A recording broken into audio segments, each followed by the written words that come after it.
Waduh, kira-kira Anies besok bakalan nyapres di 2024 enggak ya? Di mana HRS sekarang sudah ditahan. Padahal harapan HRS untuk kontestasi politik pada tahun 2024 sangat diperlukan. Mengingat pada tahun 2017 yang lalu, Anies dibantu oleh pihak FPI dan juga HRS, yaitu terus mendemo Ahok dan terus menyerang Ahok. Akhirnya juga Anies pun bisa memenangkan kontestasi politik pada tahun 2017 yang lalu.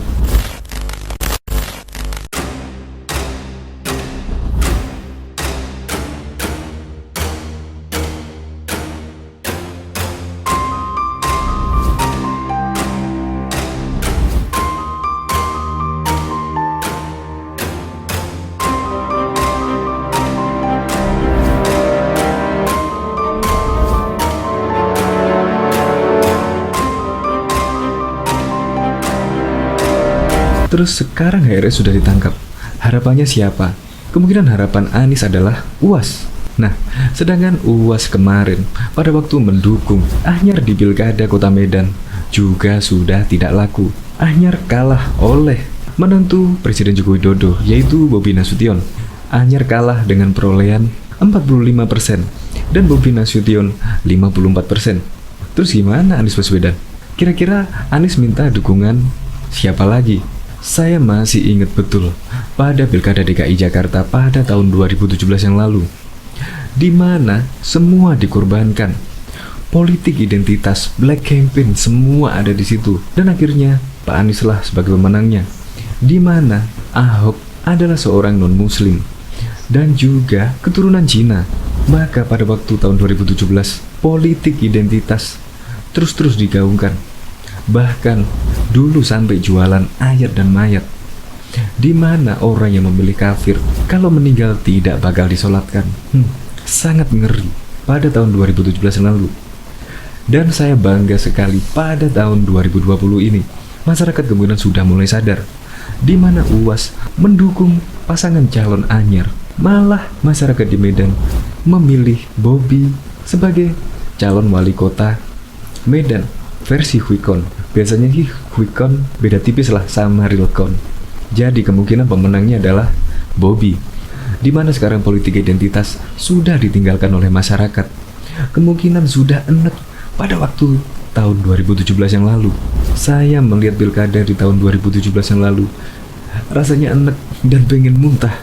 Tetapi sekarang rakyat sudah mulai sadar bahwa politik identitas sudah tidak laku untuk pemilihan kepala daerah atau juga bahkan besok pemilihan presiden. Untuk lebih lengkapnya simak berita berikut ini. Good News Indonesia.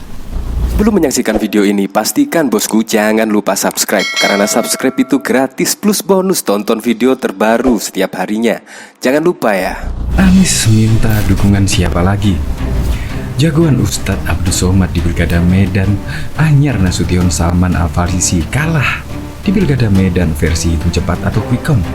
Dukungan Ustadz Abdul Somad yang tak berpengaruh terhadap pilihan warga hingga banjir dinilai jadi biang kerok kekalahan Anyar Salman versi Quick Count.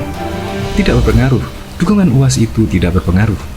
Malah kita sayangkan pasangan satu itu coba membawa masuk tokoh-tokoh agama dalam momentum kampanye, kata akademisi Departemen Ilmu Politik Universitas Sumatera Utara, Fernanda Putra Adela Kamis 10 Desember 2020. Fernanda menilai dukungan UAS tidak berpengaruh karena warga Medan tidak memilih berdasarkan identitas keagamaan. Dia menyebut dukungan UAS malah memunculkan sentimen kubu Anyar Salman menggunakan politik identitas. Pertarungan di Pilkada Kota Medan ini kan tidak berbasis kepada politik identitas, sehingga masyarakat Medan yang terbuka melihat pertarungan ini di luar politik identitas itu. Sehingga itu memunculkan sentimen masyarakat Kota Medan rencana atau wacana menggunakan politik identitas dalam Pilkada Kota Medan, ucapnya. Selain tidak berpengaruh dukungan UAS, Fernanda menilai kekalahan Anyar Salman versi Quick Count ini dipicu banjir besar yang terjadi menjelang hari pencoblosan. Dia menilai banjir menghantam perolehan suara petahana. Momen kemarin banjir menjadi momen yang penting dilihat publik. Meski secara langsung kita tidak bisa menyalahkan petahana, tapi itu menghantam petahana, paparnya. Diketahui bahwa Gubernur DKI Jakarta Anies Baswedan dikabarkan akan menemui Rizik Syihab. Setibanya di Indonesia pada Selasa 10 November, HRS dijadwalkan tiba di Bandara Soekarno-Hatta pagi ini dan menuju kediaman di markas FPI Petamburan. Anies disebut akan menemui HRS ketika prinsip jaga jarak sudah bisa diterapkan.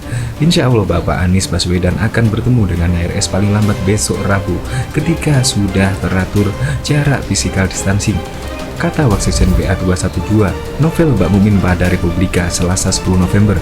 Diketahui peran HRS dalam Pilgub DKI 2017 di mana Anies memperoleh kemenangan tak bisa dipandang sepele. HRS menghimpun masa aksi 212 menentang Basuki Cahayapurnama. Bapak Anies prioritas akan bertemu dengan HRS lebih lanjut. Novel menyampaikan HRS segera ke Petamburan usai tiba di tanah air.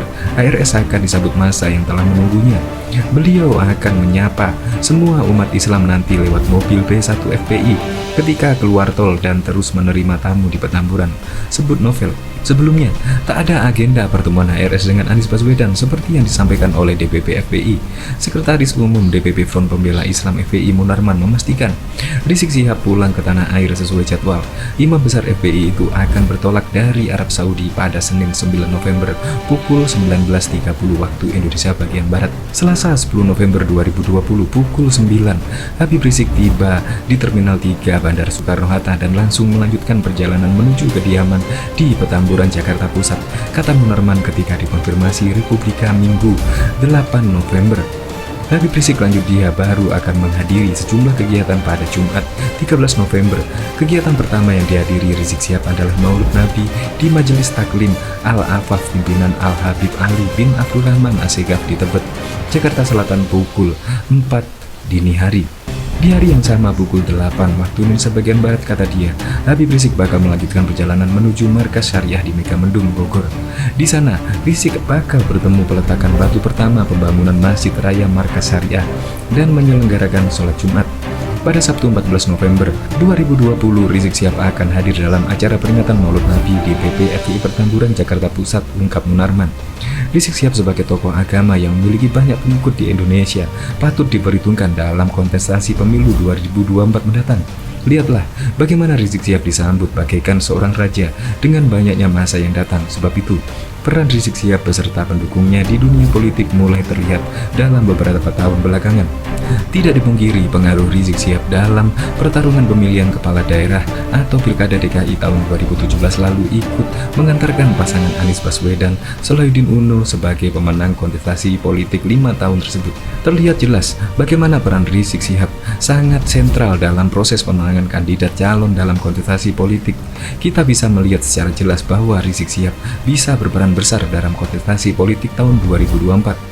Belum lagi masa pengikut dan pendukungnya akan setia pada dirinya. Apa yang beliau ucapkan kepada pengikutnya pasti akan dipatuhi atau dipenuhi.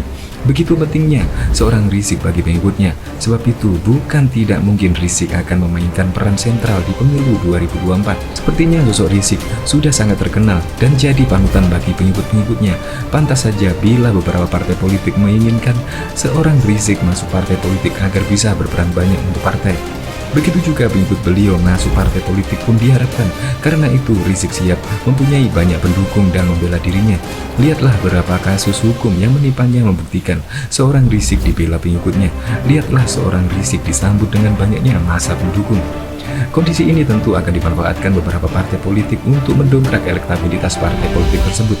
Cuma sepertinya Rizik kurang tertarik dengan namanya politik sehingga tidak mau jadi politisi. Namun, meski demikian patut kita sadari bahwa Rizik andai masuk partai politik akan sangat mungkin menaikkan elektabilitas partai itu.